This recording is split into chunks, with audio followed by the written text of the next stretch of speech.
Hello friends, welcome to our channel Reorient. आज हम लोग बात करेंगे income tax under presumptive taxation scheme के बारे में।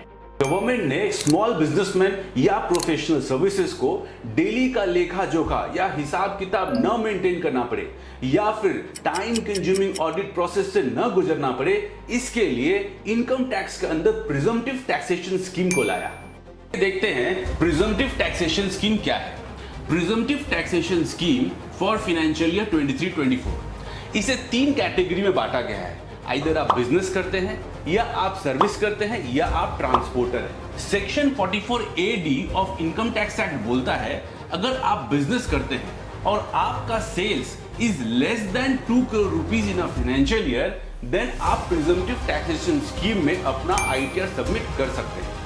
ये 2 करोड़ का लिमिट बढ़ के 3 करोड़ रुपया हो गया है फ्रॉम फाइनेंशियल ईयर 23-24 अगर if your cash sales is less than 5% of total sales। अगर आप प्रिजम्पटिव टैक्सेशन स्कीम में रिटर्न जमा करते हैं, देन आपका इनकम माना जाएगा 6% ऑफ टोटल सेल्स, यानी टोटल बैंकिंग सेल्स का 6%।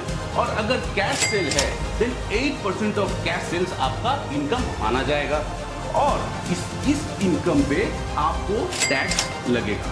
Section 44ADA of income tax act बोलता है, अगर आप कोई प्रोफेशनल सर्विसेज करते हैं, देन आपका फीस या gross receipts is less than ₹50 lakh, then आप प्रिजम्पटिव टैक्सेशन स्कीम में इनकम टैक्स रिटर्न सबमिट कर सकते हैं। ये 50 लाख का लिमिट बढ़ के 75 लाख हो गया है from financial year 23-24 if cash receipts is less then 5% of total receipts. आपका इनकम कितना माना जाएगा? 50% ऑफ टोटल रिसीट्स को आपका इनकम माना जाएगा और इसके ऊपर इनकम टैक्स एप्लीकेबल होगा। Section 44AE of income tax act बोलता है, अगर आप ट्रांसपोर्टर है और आपके पास 10 ट्रक्स यानी गुड्स व्हीकल से ज्यादा के आप ओनर यानी मालिक नहीं है, देन आप प्रिजम्पटिव टैक्सेशन स्कीम में अपना इनकम टैक्स रिटर्न सबमिट कर सकते हैं। आपको चेक करना पड़ेगा कि ग्रॉस वेट ऑफ ट्रक कितना है। अगर gross weight of truck is more than 12 metric ton, then आपका इनकम माना जाएगा ₹1000 पर टन पर मंथ और पार्ट ऑफ द मंथ और इसके ऊपर टैक्स लगेगा। अगर gross weight of the truck is less than 12 metric ton, then ₹7500 पर मंथ और पार्ट ऑफ द मंथ पे टैक्स लगेगा। ये पर मंथ और पार्ट ऑफ द मंथ क्या है?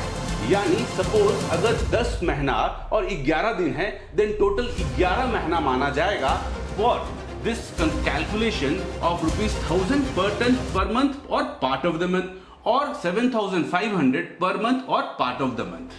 अगर आप बिजनेस करते हैं या सर्विस करते हैं, then section 44AA of income tax act बोलता है, आपको बुक्स ऑफ अकाउंट्स मेंटेन करना पड़ेगा, यानी हिसाब किताब मेंटेन करना पड़ेगा।